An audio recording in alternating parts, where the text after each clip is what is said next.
Este programa llega a usted y a ustedes gracias al financiamiento del Fondo de Fomento de Medios de Comunicación Social del Gobierno de Chile y del Consejo Regional.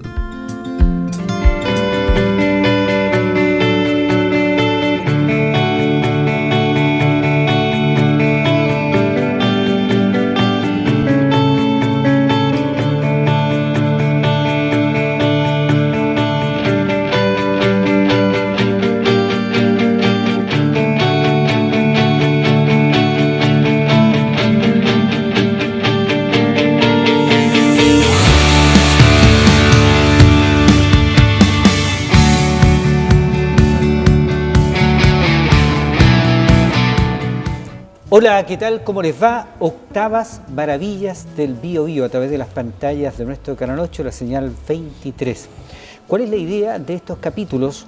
De incentivar principalmente a los ciudadanos, a nuestras autoridades, acerca de las diversas comunas del Gran Concepción, para que se aboquen a estar en una constante entrega de información sobre estos lugares históricos, de los que damos cuenta a través de las imágenes y las conversaciones.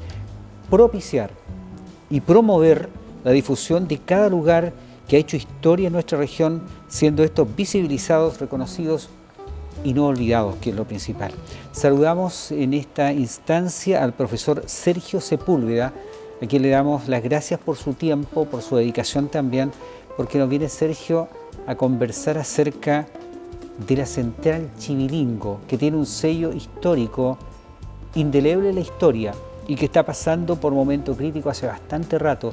Pero aquí hay que contextualizar. Primero saludamos al profesor Sepúlveda. ¿Cómo está? Gracias por venir. Gracias a ti, Mario Alejandro, por la invitación nuevamente. Así claro. Que aquí el objetivo es difundir y rescatar lo poco que nos va quedando de patrimonio, que lamentablemente, bueno, pero hay que si no es la naturaleza, son los factores los que provocan los daños. Hay que mantener a flote la historia. Así es. Para la próxima generación, dentro de Octavas Maravillas del Biobío.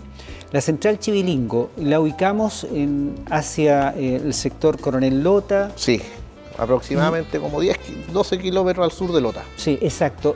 Para ir a la Central Chivilingo hay que hablar necesariamente del carbón. Así es. De las minas de carbón, y ahí viene el lazo o el hilo conductor con la central, profesor, ¿no? Sí, así es. Bueno, cuando uno habla de Chivilingo, eso es inevitablemente hablar del carbón y obviamente de Lota, y para eso, como bien dice usted, hay que contextualizar, y aquí hay que hablar de la segunda mitad del siglo XIX. El siglo XIX ya comienzan las primeras exploraciones carboníferas a través de un escocés que se llama Juan Mackay. Ahí. Sí. Claro, digamos en la cuenca costera del Biobío. Antes que se explotara el carbón en la cuenca de Coronel Lota, había unas pequeñas minas en Talcahuano, por ejemplo. Pero ya cuando hablamos de 1840 hay un hito importante. Es una persona que la economía chilena le debe mucho, pero nosotros hemos sido ingratos, que es don Guillermo Waldegrave. Waldegrave fue el ferrocarril. El ferrocarril, pero antes de eso fue los primeros barcos a vapor que tuvo Chile. Mire. El Chile y el Perú a través de la compañía de transporte del Pacífico, el nombre en inglés no me acuerdo técnicamente. Y esos barcos requerían carbón, pero el carbón con el que funcionaban esos barcos era carbón inglés. Y después se empezaron a utilizar carbón que se sacaba, como te decía, en Talcahuano. Y ahí entonces empieza a surgir la figura de don Matías Cousiño. Matías Cousiño está abocado en los negocios del norte, la plena explotación minera de La Plata, en Chañarcillo, Huasco, todo lo que es la región de Atacama. Y en esa época también, para ir contextualizando, en esta zona estaba el auge del trigo. Claro, con los transportes a California y a Australia. Por lo tanto, esta zona fue netamente triguera por varios años en la década de 1840, 1850. Estaba hablando de un polo económico impresionante para la época, ¿no? Sí. Bueno, ahí hay un tema también, si se fija usted, en la Plaza Independencia, en la pileta que mandó a hacer Pascual Benimeli, arriba está la diosa Cere. Claro. Y es el homenaje justamente a la gratitud por el auge provocado por el trigo. Bueno, y dentro de ese contexto, Cousiño empieza a tomar visión de lo que hay en la cuenca carbonífera, y entonces tenemos que, junto con la necesidad de satisfacer el carbón para la navegación a vapor de los barcos de la época, ya empieza también el tema del ferrocarril, que como sabemos, se va a diseñar entre Copiapó y Huasco en 1850, 1851. Por lo tanto, es ahí donde Matías Cousiño dice, esta es la mía, y da origen entonces a la compañía minera de Lota. Sabiendo qué cosa, el carbón que se va a explotar, que se conoce y que se va a explotar, va a servir para los barcos a vapor, que necesitan obviamente funcionar las calderas, el ferrocarril y las fundiciones para obviamente hacer las líneas y también trabajar con los minerales que se vayan descubriendo, por ejemplo en el norte, como el caso del cobre. Oiga, un visionario impresionante. Sí. Estamos hablando de, la minería del carbón acá en Lota, 150 años más o menos que era. Sí. Impresionante. Sí. Bueno, y ahí aparece, por ejemplo, otras situaciones como la central esta de Chiviringo, claro, a la que apuntaba. A la que apuntamos, pero ahí viene un tema de proyecciones que van a venir posteriormente, porque claro, cuando comienza Lota en 1852 con la empresa con la compañía carbonífera, es una explotación no tan masiva. Hablamos de 100 trabajadores, 150 trabajadores y un margen pequeño de explotación, unas 2.000 toneladas al año. Y eso, a medida que se fue expandiendo el ferrocarril, por ejemplo, la necesidad del ferrocarril o de los barcos a vapor, también la explotación fue aumentando en gran nivel. Entonces ahí entramos al tema de que en un momento ya la necesidad de modernizar la explotación va a ser importante, porque en esa época tenemos Lota, ¿no es cierto?, los piques y bueno, y el mineral está hacia el mar, las vetas, y hablamos más, casi hasta 12 kilómetros, un poco más. Entonces, ¿qué es lo que se hacía en esa época? A través de carros tirados a caballo. Pero obviamente eso era lento y también se puede decir hasta antieconómico. Por lo tanto, estaba la inquietud de que la única solución era a través de carritos eléctricos. Y esa idea, según algunos autores, se la propuso a Cousiño el mismo Tomás Alva Edison. Antes de que falleciera Matías Cousiño, en la década de 1870, él había ido a Estados Unidos, pero la idea quedó ahí. Y quien retomó la idea después fue su viuda, doña Isidora Goyenechea. La del parque. Claro, la del parque, justamente. Y eso tiene que ver también porque a medida, como le decía, que va pasando el tiempo, las necesidades de carbón van aumentando, y ahí surgen varios fenómenos importantes también vinculados a la historia. Por ejemplo, llega el ferrocarril, el ramal de San Rosendo a Talcahuano, por ejemplo, y ahí está la conexión nuevamente con la zona astiguera del interior de la provincia del Biobío y de la región, hacia Los Ángeles. Por lo tanto, va a haber demanda de carbón, obviamente, va a estar echando las locomotoras, los molinos, nuevamente el tema de los barcos para exportar los granos. Está el tema también de la misma guerra del Pacífico, de que en ese sentido la compañía carbonífera colocó los barcos a disposición de las cuadras. Y después tenemos el uso del carbón para las oficinas salitreras, porque como en el norte ya habían acabado con los tamarugales, las salitreras para el proceso del caliche, el carbón. Por lo tanto, a medida que va pasando el tiempo y la nueva necesidad de carbón, eso va a necesitar entonces un desarrollo mucho más rápido de las técnicas de producción. Y aquí hablamos entonces desde aproximadamente después de la guerra civil, hablemos 1893, está entonces nuevamente la necesidad de aplicar el plan de electrificar, ¿no es cierto?, la sacada de carbón, para dejar de lado el tema del trabajo, el trabajoso o lento andar de los caballitos. Entonces ahí se comisiona un ingeniero de apellido Rabi, que vaya a Europa y a Estados Unidos a estudiar las técnicas de generar una central de electricidad, ¿no es cierto?, aplicado a la minería. Y se llama una licitación entonces, y actúan dos compañías, una norteamericana y una alemana, las Siemens, que hoy día un consorcio grande, fue la que apostó el material técnico para finalmente construir Chivilingo. Y cuando hablamos de Chivilingo, entonces su construcción comienza a partir de 1896, pero previo a ello está la factibilidad donde hacer la central. Por lo tanto, ¿qué es lo que hicieron los técnicos que hicieron los estudios? Bueno, justamente al sur de Lota está por un pequeño estero, el estero Chivilingo, ¿cierto? Entonces fue el lugar ideal para lo cual entonces se estableció ese punto para poner la central hidroeléctrica. No fue al azar. No fue al azar. Bueno, el proceso de construcción, obviamente la parte técnica fue la compañía norteamericana, cuyo nombre lo voy a mencionar a continuación, que es la Consolidated Company, ¿sí?, que tiene que ver con la parte de implementación, pero el equipamiento eléctrico es netamente alemán, como decía, con la compañía Siemens. Oye, toda esa maquinaria la tuvieron que traer, por cierto. Sí, esa, de Europa. De Europa, ¿no es cierto?, llegaba al puerto al puerto Lota y con bueyes se lleva a Chivilingo.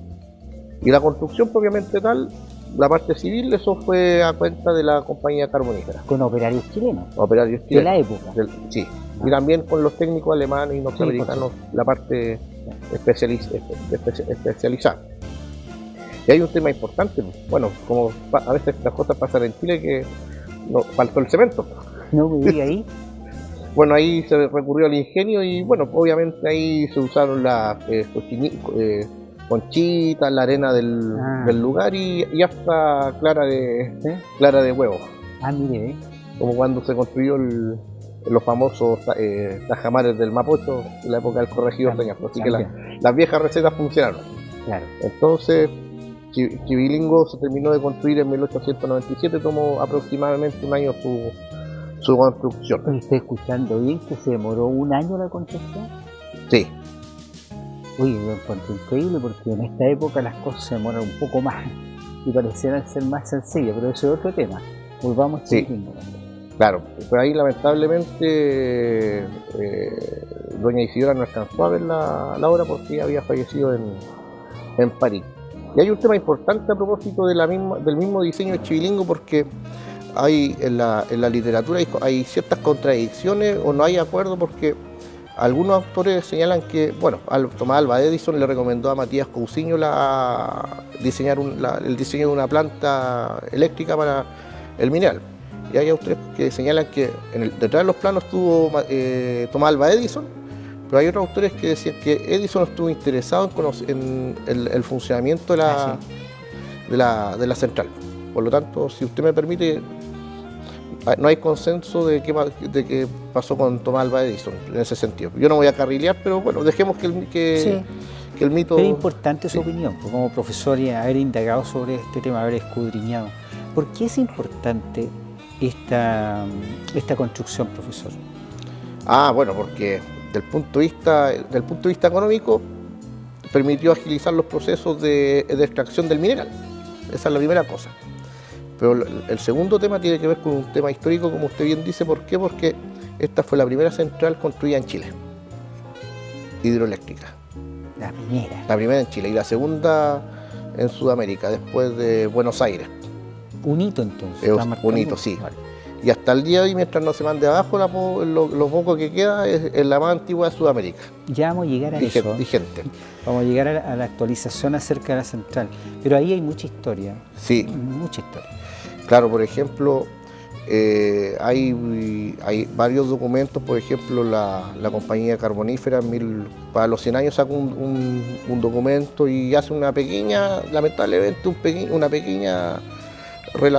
pequeño relato respecto al tema de Chivilingo, ¿no? Como que no se le da la importancia en la época, porque como era funcional todavía, sí, claro. Chivilingo dejó de funcionar en 1974. Chivilingo seguía aportando al sistema interconectado central. ¿Y de ahí del 74 para acá? Ahí paralizó. Paralizó. Claro. Y bueno, a propósito, después, ¿qué se hacía con Chivilingo? Y según algunos autores, estaba el interés de los norteamericanos de desmantelar y comprar Chivilingo, porque estaba justamente, como eran los diseños de Thomas Alva Edison, era de mucho interés patrimonial para ellos. Pero qué bueno que no haya quedado, no haya fructificado, no se haya logrado eso, porque finalmente es patrimonio nuestro. Porque claro, ahí está el empuje de los visionarios, claro, de Cousiño, el ingeniero Rabi y bueno, nuestro obrero y técnico. Y que habla de un esfuerzo de una época también, ¿no? Porque sí, ahí había que invertir y había que buscar mano de obra calificada. Así es. Todo eso. Claro, y en un momento también el mismo tesón de Cousiño. Cousiño, cuando creó la compañía en 1852, se asoció con hartas personas, pero como el crecimiento de la compañía fue lento, quedó solo él con su hijo Luis. Y siguieron perseverando. Bueno, y ahí van pasando los años, van cambiando los momentos mismos, ¿no es cierto? Hay un tema económico, de desarrollo, de la industria del carbón que ya empieza a decaer cerca del año 2000, pero ya mucho antes ya había dejado de prestar operaciones. ¿Y qué pasó? Porque todavía está en pie, usted decía antes lo que queda. ¿Qué pasó ahí, profesor? Claro, mire, ahí hay varios acontecimientos bien curiosos, porque si me permite revisar el torpedo. Bueno, obviamente Chivilingo en su momento, para ir contextualizando, prestó servicio a la compañía minera, pero también abasteció de electricidad a la ciudad. Es un tema importante, sí, porque eso uno lo tiene que ver también de la óptica del momento, que tenemos una empresa paternalista. ¿Cómo eso? Claro, porque el Estado no tenía todavía la concepción de la aplicación del bienestar social. Por lo tanto, la empresa proveía de vivienda, de salud, de educación, recreación, etc. Entonces, como una forma de mejorar obviamente su productividad, la empresa también entregó en forma no generosa, pero sí hizo entregar los adelantos a la ciudad, a la que se debía en su funcionamiento. Entonces, ahí tenemos que posteriormente, con el plan de electrificación del país, con la Corfo y todo el modelo desarrollista, la central Chivilingo le aporta entonces su producción al sistema interconectado central. Y eso, como le decía, hasta el año 74. Yeah. Pero se me había olvidado otro detalle, sí. A ver.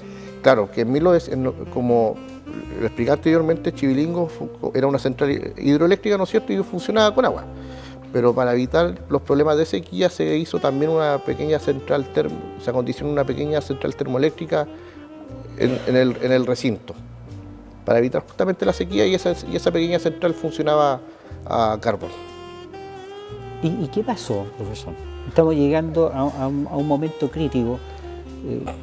Uno va hacia el sector Coronel Lota y hoy día la estampa esa, yo le digo, de abandono, sí, casi absoluta. Claro, porque ahí, bueno, hay varios temas que tiene que ver con el contexto. Cuando hablamos del tema del carbón, la industria carbonífera tuvo un pic de desarrollo desde fines del siglo XIX, pero el salto grande se lo pegó en la década de 1920 hasta los años 60. Ese fue el tope de producción. Hablamos más de 1 millón de toneladas entre Coronel Lota, por lo tanto era una industria pujante, que abastecía ferrocarriles, las fundiciones, Huachipato, la calefacción, etc. Pero a medida que se fue desarrollando la industria petrolífera, la importancia del carbón fue en declive. Y ahí también va cayendo la Chivilingo. Es un tema un poco aparte, porque ya el tema de la maquinaria Chivilingo ya está un poquito caduca para la época. Si lo comparamos con las centrales grandes, ya Chivilingo estaba obsoleta. Entonces, como le decía, no resultó el plan de que los norteamericanos se la llevaran, pero sí el Estado empezó a tener preocupación a partir de los años 90. En el año 90 se dicta un decreto, el Decreto Supremo 721, que nombra a la central de Chivilingo como monumento histórico nacional. Y en esa situación, bueno, se supone que eso estaba bajo la administración de la Municipalidad de Lota. En el año 98, después del cierre del carbón y todo el proceso lamentable que nos resultó con la reconversión, la central y sus terrenos adyacentes se le entregó a la Fundación Chile para que ellos administrasen, etc. Y en ese sentido le llegó el terremoto en el año 2010, que provocó bastante daño, lamentablemente. Estructural. Sí, ahí estaban afirmados unos. Yo fui el 2013, me acuerdo, en una actividad y estaba con unos palos afirmados. Después del año 2018 se mandó la techumbre abajo y bueno, el año 2022 se cambió el decreto supremo, se actualizó el número 2, en que se le otorga un perímetro de protección. Pero el tema es que, más que decreto, lo que se necesita por parte del Estado, bueno, ahí hay un tema también de colisión con la Fundación Chile y con otros privados, por el tema que quién se hace cargo de la refacción y la recuperación. Pero es un tema que tenemos claro que para ciertas cosas el Estado, bueno, del tema patrimonial le da mucho énfasis a ciertas cosas, pero a otras cosas no mucho lo que... A ver, a un profesor de historia calificado como usted, con una trayectoria de años, cuando advierte que la central Chivilingo, por ejemplo, entre muchas otras zonas de patrimonio han caído tan fuertemente y van quedando algunos vestigios o ruinas nada más, me imagino que le late fuerte el corazón. Claro. Claro, porque la historia se va a terminar. Causa molestia, claro, porque se supone que parte de lo que es el patrimonio tiene que ver con el legado a las generaciones que vienen, para que conozcan cómo en diversas épocas el tesón, el empuje de la población ha logrado desarrollo material, y que ese desarrollo material ha sido parte de identificación de un lugar también. Usted no puede hablar de Lota sin hablar de Chivilingo, por ejemplo, porque están asociados. Están asociados, entonces hay un tema que... Además que hay un circuito, acuérdense, claro. No sé si existe todavía el circuito turístico, el Chiflón del Diablo, Chivilingo, etcétera, pero en las condiciones que están no hay mucho como para... Claro, porque ahí resulta que el terreno, bueno, está Chivilingo, está la central y el terreno se ocupa como camping, bueno, y ahí no mucho lo que se hace por parte del administrador, porque hay temas que ya ahí tiene que haber un desarrollo, una política cultural que... Gestión y voluntad. Y gestión y voluntad, claro, porque por ejemplo, como comentamos anteriormente, el pobre Museo Walpen está en la misma. Está en la misma. Y vemos que, bueno, preocupa recursos en otras cosas que no son tan necesarias como salvar nuestro patrimonio. La central Chivilingo, que marcó toda una época, una historia, y que dio trabajo a mucha gente también. Así es. En su momento. ¿Cuál sería, a su juicio, el ideal, el destino de todas estas magníficas obras? Profesor, debería ser, que entiendo que acá, no sé si la palabra es muy poco, se le mira huevo todo esto, pero hay otras partes del mundo en que se consagran muchas personas, se consagran recursos igual para mantener la historia viva, identidad. Sí, bueno, y ese es el tema también que últimamente el concepto de patrimonio también ha estado un poquito manoseado. Recordemos que estatuas que se botaron, que se rayaron, por lo tanto, de repente el tema hacia dónde se apunta. Y a lo mejor lo que nosotros valoramos, a lo mejor a la gente lamentablemente le da lo mismo. Hay un tema también de criterios. Profesor, ¿qué le dice a sus alumnos usted frente a este tema, a este escenario de cosas que, por ejemplo, estamos compartiendo? Bueno, lamentablemente, así desde el punto de vista patrimonial nos ha dado mucho la conversación, pero sí el tema de la historia que hay que conocer y el conocimiento permite tomar decisiones y proyectarse hacia el futuro.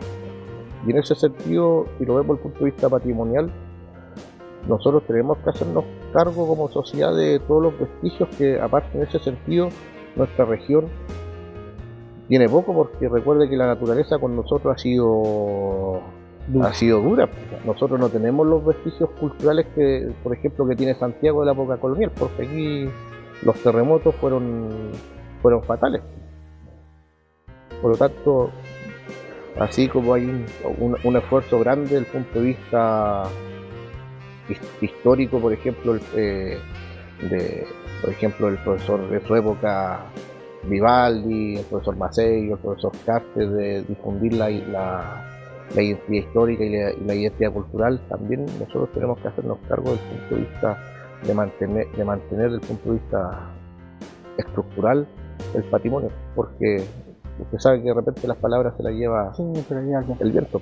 Oye, profesor, entonces, contextualizando, como la Central Chivilingo, en su época no había ninguna otra.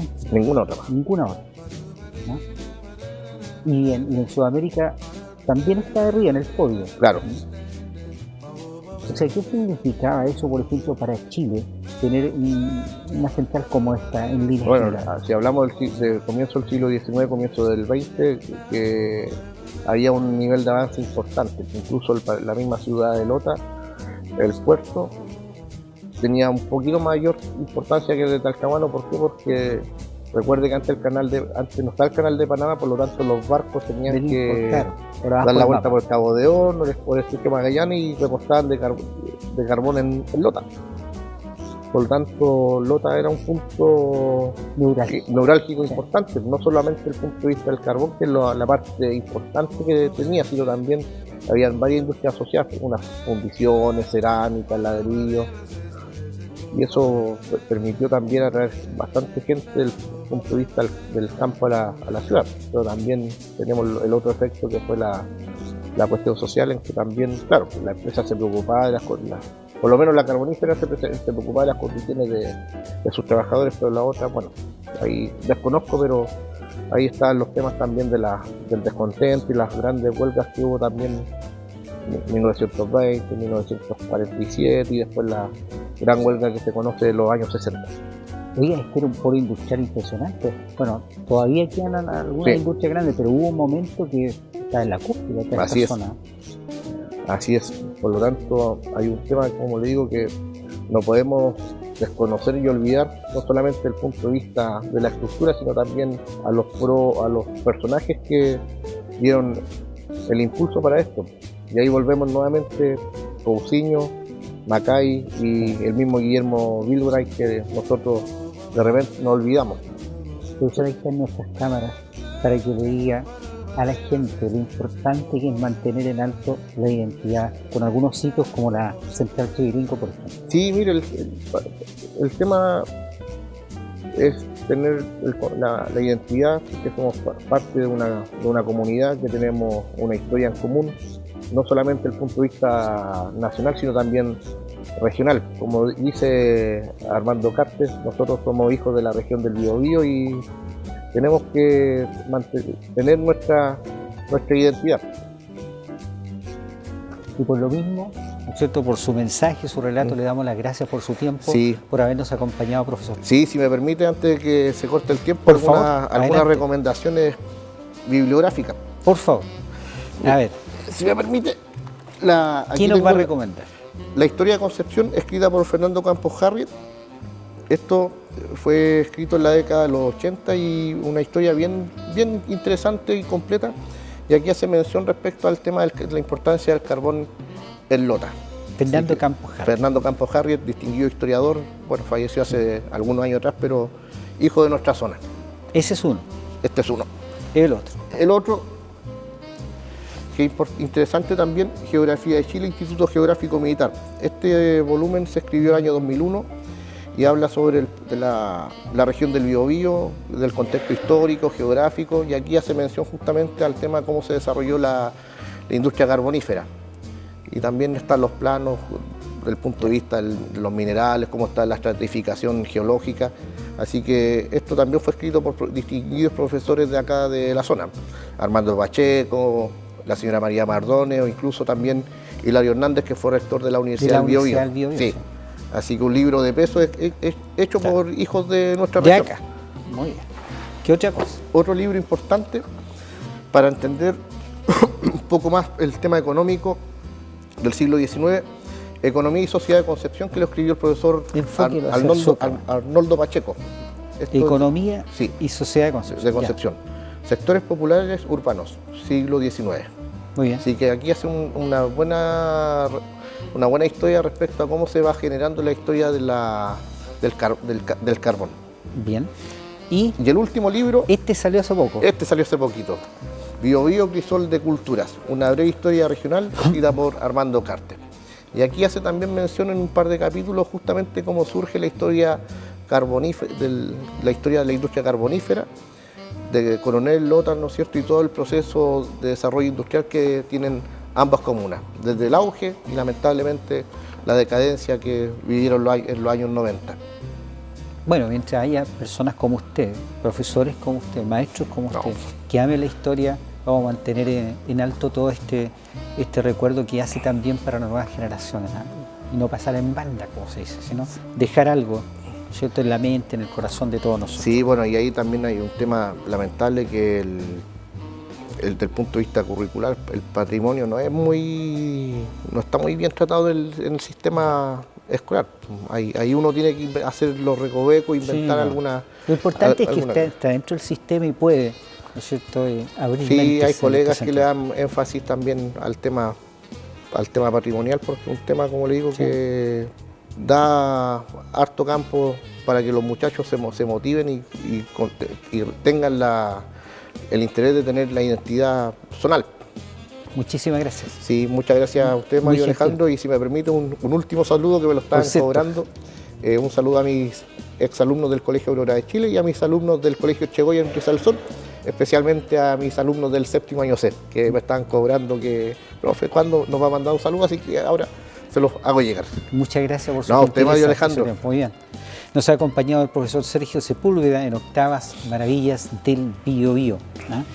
Este programa ha llegado a ustedes gracias al financiamiento del Fondo de Fomento de Medio de Comunicación Social del Gobierno de Chile y del Consejo Regional, con la idea de promover lo nuestro. Muchas gracias por acompañarnos.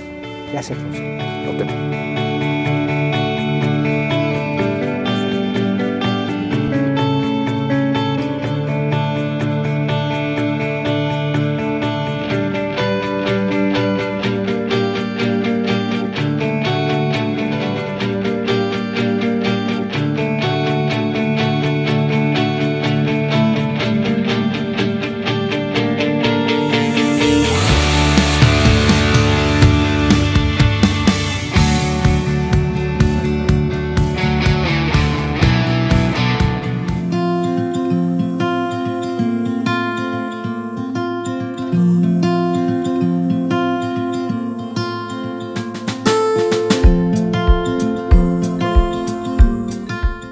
Este programa llega a usted y a ustedes gracias al financiamiento del Fondo de Fomento de Medios de Comunicación Social del Gobierno de Chile y del Consejo Regional.